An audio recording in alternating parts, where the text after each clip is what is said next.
یا ایھا المدثر، اے اوڑھ لپیٹنے والے، کمبل لپیٹنے والے، اب آرام کا وقت نہیں. یا ایھا المدثر،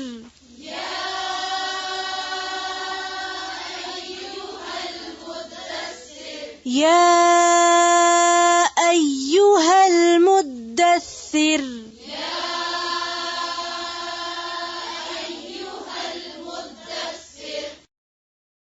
قم، اٹھو، فانذر، پھر خبردار کرو، ڈراؤ.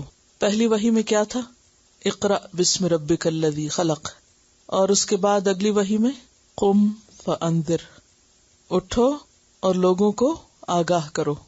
سورۃ المزمل کے شروع میں بھی قم کا لفظ آتا ہے اور وہاں اقامت صلاۃ کا ذکر ہے، اور یہاں قیام سے مراد تبلیغ کے لیے کھڑے ہونا ہے، عزم اور حوصلے کے ساتھ. اور کیا کرو؟ فانذر، لوگوں کو خبردار کرو، ڈراؤ. تو گویا ایک مبلغ کا، ایک داعی کا اصل کام کیا ہے کہ وہ لوگوں کو خبردار کرے، آگاہ کرے. کس چیز سے؟ آخرت کے بڑے مسئلے سے. آج آپ دیکھیے کہ دین کے نام پر مختلف چیزوں کی طرف لوگوں کو بلایا جاتا ہے. کبھی سیاسی ایشوز ہوتے ہیں، کبھی قومی مسائل ہوتے ہیں، کبھی کوئی اور لوکل یا وقتی یا ذاتی یا اور اسی طرح کے مشکلات ہوتی ہیں، اور ان کے حل کے لیے لوگوں کو اکٹھا کر لیا جاتا ہے. لیکن اللہ کی طرف بلانے والے اور دین کا کام کرنے والوں کی اصل ذمہ داری کیا ہے کہ وہ لوگوں کو دنیا کے مسائل سے زیادہ آخرت کے مسئلے سے آگاہ کریں. دنیا کے مسائل کے حل کے لیے تو بہت سی انجمنیں، آرگنائزیشنز اور بہت سے ایسے لوگ موجود ہیں کہ جو کبھی ایک مسئلہ لاتے ہیں، کبھی دوسرا، کبھی کوئی صحت کا مسئلہ ہے اور کبھی انوائرمنٹ کا مسئلہ ہے اور کبھی کسی اور چیز کا مسئلہ ہے. لیکن یہ سارے مسائل وقتی مسائل ہیں. مثلاً اگر انوائرمنٹ کا مسئلہ ہے تو بہت بڑا مسئلہ ہے لیکن وقتی ہے. جب تک دنیا ہے تو مسئلہ ہے، دنیا ختم ہو گئی تو مسئلہ بھی ختم ہو جائے گا. لیکن اس سے بڑا مسئلہ آخرت کا مسئلہ ہے. اور وہ مسئلہ کیا ہے کہ اگر وہاں انسان اللہ کی مرضی کے مطابق یا اللہ کے سٹینڈرڈ پہ پورا نہ اترا تو ہمیشہ کے لیے اس کباڑ خانے میں پھینک دیا جائے گا جس کا نام جہنم ہے، اور اس کی سزا اور اس کی تکلیف اور اس کی مصیبت نہ ختم ہونے والی ہے. تو یہاں پر اس بات کو بالکل واضح کر دیا گیا کہ دین کے نام پر کرنے کا کام کیا ہے، مقصد کیا ہونا چاہیے، فوکس کس چیز پر ہونا چاہیے، لوگوں کی توجہ کس طرف موڑنی چاہیے، اصل چیز کیا ہے جس کے لیے فکر کرنی چاہیے. قم فانذر، قم فانذر، قم فانذر،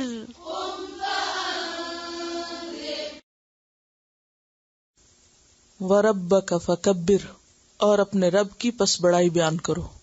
قم فانذر کا کام وہی کر سکتا ہے جس کے اپنے دل میں رب کی عظمت ہو، جو اللہ کو بہت بڑا مقام دیتا ہو، اور جس کے دل میں اللہ کی عظمت سما گئی ہو، گھر کر گئی ہو، جو واقعی اللہ کو بڑا مان لے، اپنے شعور کے ساتھ اس کے کمال قدرت کو جان کر، اس کی عظمت کو پہچان کر اس کا دل گواہی دے کہ واقعی وہ بڑا ہے. جب اندر بڑائی کا احساس آ جائے گا اللہ کی، اور اپنی بڑائی نکل جائے گی اور لوگوں کی بڑائی نکل جائے گی، تو پھر کیا ہوگا؟ اللہ کی بڑائی آ جائے گی. اور جب اللہ کی بڑائی اندر آ جائے گی تو پھر زبان سے بھی کیا جاری ہوگی؟ اللہ ہی کی بڑائی. پھر انسان کے لیے اللہ کی بڑائی کو بیان کرنا آسان ہو جاتا ہے. لیکن اگر کسی کے اپنے دل میں اللہ کے سوا کوئی اور بڑا ہے، کوئی بھی چیز دنیا کی، کوئی انسان بڑا ہے، کوئی گروہ بڑا ہے، کوئی مال بڑا ہے، کوئی بھی اور چیز بڑی ہے، تو پھر کیا ہوتا ہے کہ جو دل میں ہوتا ہے انسان کی گفتگو میں بھی وہی ہوتا ہے. ہر شخص کے نزدیک جو بڑا ہوتا ہے وہ اسی کی باتیں کرتا ہے. کچھ لوگ اپنی ذات کی باتیں بہت کرتے ہیں، اٹھتے بیٹھتے اپنے بارے میں کوئی نہ کوئی قصہ بیان کرتے رہتے ہیں. کوئی لوگ کچھ اور بزرگوں کے قصے بہت بیان کرتے ہیں، کچھ شخصیات کو بڑھا چڑھا کے بیان کرتے رہتے ہیں، کوئی اور بڑے بڑے مسئلے بڑے بنا کے پیش کرتے رہتے ہیں. یہ دین نہیں ہے. دین کیا ہے؟ وَرَبَّكَ فَكَبِّرْ، رب ہر چیز سے بڑا ہو جائے، لوگوں کے دل میں رب کی بڑائی سما جائے. لوگوں کے دل میں اللہ کا خوف اور اللہ کی محبت ہر چیز سے زیادہ بڑھ جائے، یہ ہے دین. ورنہ اگر کوئی شخص پورا قرآن بھی پڑھ لیتا ہے اور اس کے دل میں اللہ کی عظمت نہیں آتی تو اس نے گویا کچھ نہیں پڑھا. کیونکہ پورے دین کا جو اصل خلاصہ ہے اور جو روح ہے اور جو ہماری زندگی کا مقصد ہے وہ کیا ہے؟ اللہ کا بندہ بننا. وما خلقت الجن والانس الا لیعبدون. اور اگر یہ چیز نہیں آئی تو کچھ بھی نہیں آیا. تو ساری کوششوں کا مرکز کیا ہے؟ وَرَبَّكَ فَكَبِّرْ. بالکل ابتدا میں آپ کو کلیئر کٹ گائیڈ لائن دے دی گئی کہ آپ نے کرنا کیا ہے، کرنے کا کام کیا ہے، کس پہ فوکس کرنا ہے. تو نمبر 1، لوگوں کے لیے ان کی آخرت کو اہم بنانا ہے، ان کی دنیا سے زیادہ. اس وقت تک کوششیں کرتے رہیں جب تک واقعی لوگ اپنی آخرت کو اپنی دنیا سے زیادہ اہم سمجھنے لگے. اور نمبر 2، جب لوگ دنیا کی ہر چیز سے بڑھ کر اللہ کی ذات کو اہم سمجھنے لگے. یہ ہے ٹارگٹ، یہ ہے مقصود، یہ ہے منزل. قم فانذر وربک فکبر. اور اس صورت کا ایک خاص انداز آپ دیکھیں گے کہ آیات بہت چھوٹی ہیں اور تیزی سے حرکت کرتی ہیں. جب آپ پڑھنے لگیں تو آپ کے لیے رکنا مشکل ہوتا ہے، آپ پڑھتے چلے جاتے ہیں. ایک خاص طرح کا ردم بھی ہے. تو یوں محسوس ہوتا ہے جیسے اتنا قرآن پڑھ لیا اور اتنی باتیں جان لی، اب بھی کیوں بیٹھے ہو چپ کر کے؟ اٹھو اور کچھ کرو اور آگے بڑھو اور حرکت کرو. اور اسی مناسبت کے ساتھ یا ایھا المدثر قم فانذر وربک فکبر، اور وہ چھوٹی چھوٹی آیات کے ذریعے چلتے جاؤ اور کرتے جاؤ، قدم قدم آگے بڑھتے جاؤ. سستی کا وقت نہیں، بیٹھنے کا وقت نہیں، صرف سوچتے ہی رہنے کا وقت نہیں، بلکہ کچھ کرنے کا وقت ہے. اٹھو اور کچھ کرو. قم فانذر وربک فکبر. وربک فکبر. وثیابک فطہر. اپنا لباس پاک رکھو. یعنی داعی اپنے ظاہر کے اعتبار سے بھی صاف ستھرا ہوتا ہے.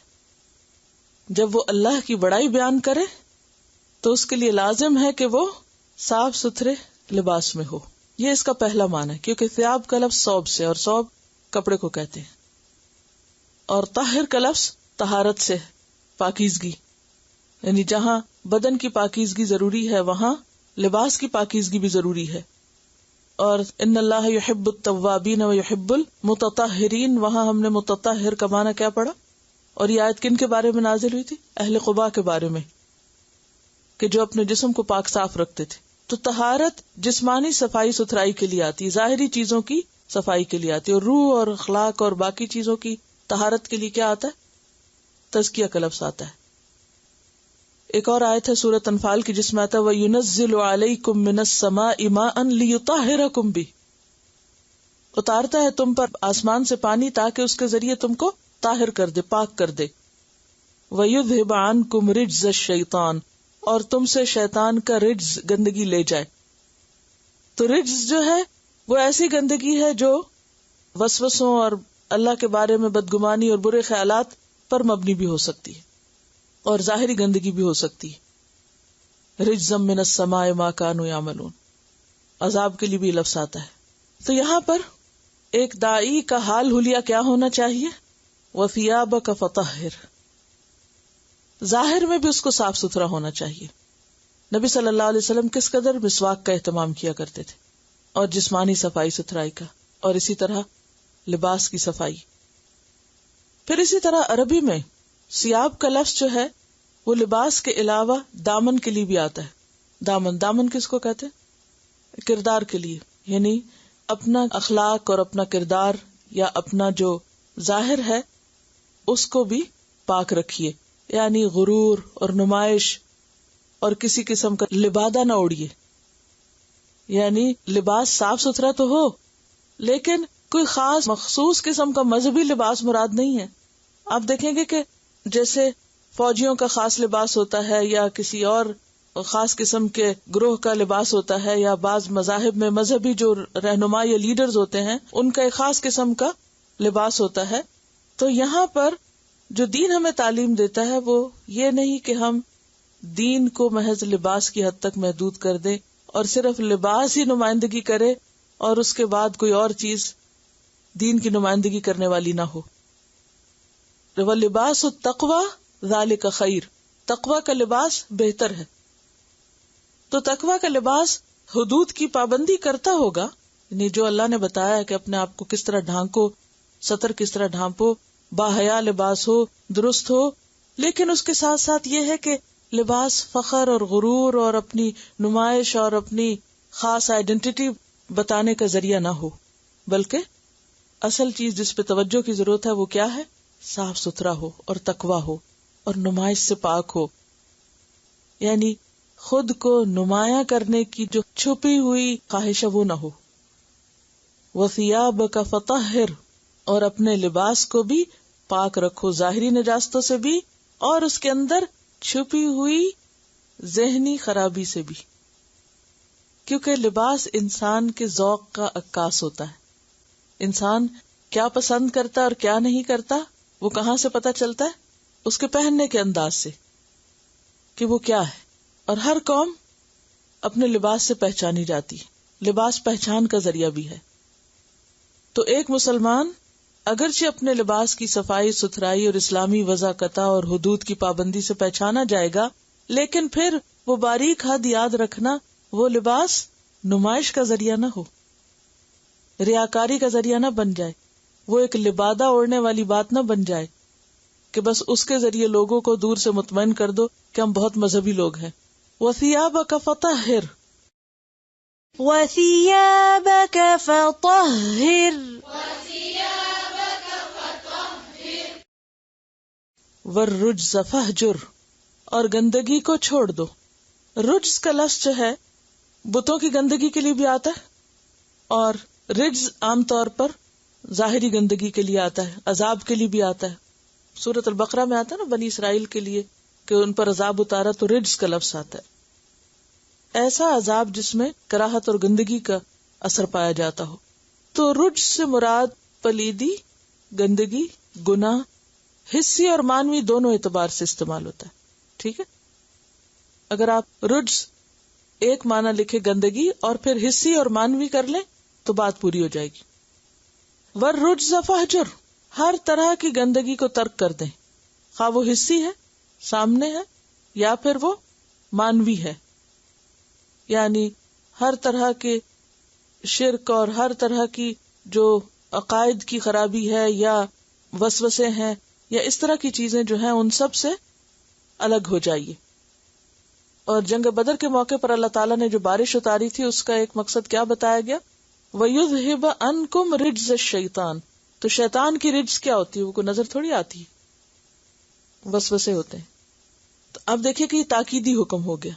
ایک دفعہ کہا گیا وَثِيَابَكَ فَطَهِّرْ اور دوسری دفعہ کہا گیا وَالرُّجْزَ فَاهْجُرْ. جہاں صفائی کا لحاظ رکھنا ہے وہاں گندگی سے بطور خاص پرہیز کرنا ہے. وَالرُّجْزَ فَاهْجُرْ، وَلَا تَمْنُن تَسْتَكْثِرْ، اور نہ تم احسان کرو. تمنن کا لفظ چاہیے من سے ہے، میم نون نون، من کہتے ہیں احسان. نہ تم احسان کرو یعنی کسی پر بھی، تستکثر کہ تم کثرت سے حاصل کرو، کہ تم اس سے کچھ زیادہ فائدہ حاصل کر سکو. یعنی کسی کے ساتھ بھلائی اس لیے نہ کرو کہ اس سے دگنا وصول کرو. اب دیکھیے کہ ہر انسان کے اندر یہ خواہش چھپی بھی ہوتی ہے کہ جس سے میں اچھا کروں وہ مجھ سے بھی اچھا کرے. اگر میں کسی کو اسمائل پاس کر رہا ہوں تو وہ مجھے ضرور اسمائل پاس کرے، اگر میں کسی کو سلام کر رہا ہوں تو وہ بھی مجھے ضرور کرے. یعنی ایک ان نون سی ایکسپیکٹیشن لگ جاتی ہے انسان کو، یا میں نے کسی کی مدد کی ہے تو وہ میری کیوں نہیں کر رہا، یا میں نے کسی کے ساتھ اچھا کیا ہے تو وہ میرے ساتھ کیوں نہیں کر رہا. لیکن ایک مبلغ کو، ایک داعی کو بالکل سیلف لیسلی کام کرنا ہو. آپ کی اچھائی کے جواب میں کوئی اچھا کرے تو بھی ٹھیک ہے، اور اگر کوئی نہ کرے تو اس کی توقع نہ رکھے. وَلَا تَمْنُن تَسْتَكْثِرْ، کسی بھی قسم کا احسان، کوئی بھی خیر و بھلائی، کسی بھی قسم کی کوئی اچھائی جب تم دوسرے سے کرو، تستکثر تو اس سے زیادہ وصول کرنے کی فکر نہ کرو. استکثار کیا ہے؟ باب استفعال، کثرت طلب کرنا. اس لیے احسان نہ کرو کہ تم زیادہ حاصل کر سکو، یعنی احسان کا بدلہ یا مزید حاصل کرنے کی توقع نہ رکھو. وَلَا تَمْنُن تَسْتَكْثِرْ، وَلَا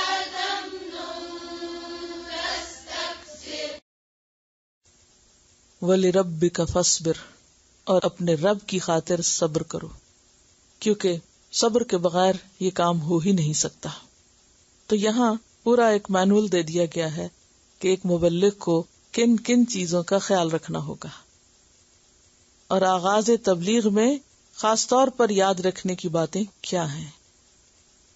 یہاں آپ دیکھ رہے ہیں فانذر 1، وربک فکبر 2، وثیابک فطہر 3، والرجز فہجر 4، ولا تمنن تستکثر 5، ولربک فاصبر 6۔ تو یہ 6 نکاتی پروگرام ہے، اور یہ 6 باتیں خاص طور پر یاد رکھنے کی ہیں۔ تو گویا جس کو دین کا کام کرنا ہے، جسے انذار کرنا ہے، وہ دراصل ان صفات سے مالا مال ہو۔ کیا؟ کہ ہر وہ کام کرے جس سے اللہ کی بڑائی ظاہر ہو، آخرت میں پیش آنے والے مسئلے سے آگاہ کرے، ہر قسم کی برائیوں سے دور رہے، اچھے اخلاق کا مالک ہو، بدلے کی امید کے بغیر نیکی کرے، اور تکلیفوں پر صبر کرے۔ جب لوگوں کے پاس جائیں تو کیا سوچ لے کے جائیں، کیا پیغام لے کے جائیں، کس حال حلیے میں جائیں، اور کیا توقع لے کر جائیں، اور پھر کیا کر کے لوٹیں۔ یعنی جب آپ سب کچھ کرتے ہیں تو پھر آخر میں وہ اگر کچھ بھی نہ مانے تو بھی کیا کریں، وَلِرَبِّكَ فَاصْبِرْ، ان کے نیگیٹو ریئیکشن پر دل نہ چھوٹا کریں۔ اور یہ جو انداز ہے نا، یا ایھا المدثر، تو مدثر کپڑے کے اوپر کپڑا لپیٹتے تو اس سے پھر کام کے قابل نہیں رہتے، موومنٹ جو ہے وہ تھوڑی مشکل ہو جاتی ہے۔ تو ایکٹیولی کام کرنے کے لیے انسان کو کیا کرنا پڑتا ہے؟ کپڑے مختصر کرنے پڑتے ہیں۔ اور پھر یہ ہے کہ کمبل اگر لیٹنے کے لیے انسان لیتا ہے تو پھر وہ آرام کی علامت ہو جاتی ہے۔ تو اس سے مراد کیا ہے کہ آرام کے دن گئے، اب اٹھو، کام کرو، کیا بتاؤ، کیا پہنو، کیا نہ کرو، اور صبر کا دامن ہر حال میں تھامے رکھو۔ یعنی مختصر الفاظ میں کلیئر کٹ انسٹرکشنز ہیں، ڈوز اینڈ ڈونٹس بتا دیے گئے، یہ کرو، یہ نہ کرو۔ یہ کہتے ہیں کہ جیسے کسی جاب کے لیے جاتے ہیں تو وہ انٹرویو پر آپ کو دیکھتے ہیں کہ جو جاب کی ریکوائرمنٹ ہے وہ آپ پوری کرتے ہیں یا نہیں، اور اگر آپ نہیں کرتے تو آپ کو ہائر نہیں کرتے۔ تو داعی کے لیے بھی یہ کچھ بیسک ریکوائرمنٹس ہیں، اس کے بغیر دعویٰ کا کام نہیں ہو سکتا۔ نبوت کا کام اتنا بھاری کام ہے، اتنی سخت ذمہ داری ہے کہ انسان اتنا کچھ جب جان لیتا ہے تو پھر واقعی دل چاہتا ہے کہیں چھپ جائے، لیکن یہ سب کچھ جان کے چھپنا نہیں، اب باہر آنا ہے۔ ان کا کہنا یہ کہ آرمی کی جیسے کمانڈز ہوتی ہیں اور وہ بہت ہی مختصر ترین الفاظ میں ٹو دا پوائنٹ، تو بالکل اسی طرح بریف اور بہت فورسفل قسم کے الفاظ ہیں کہ جس میں کوئی اور ادھر ادھر کی بات رہ ہی نہیں جاتی۔ اور پھر خاص طور پر وَلِرَبِّكَ فَاصْبِرْ، اور اس فَاصْبِرْ جو ہے اس میں سب کچھ شامل ہو جاتا ہے۔ آغاز میں بھی قُمْ فَأَنذِرْ سے لے کر وَلَا تَمْنُنْ تَسْتَكْثِرْ، یہ سارے کام صرف اس وقت ہو سکتے ہیں جب انسان اللہ کی خاطر صبر کرنے والا ہو۔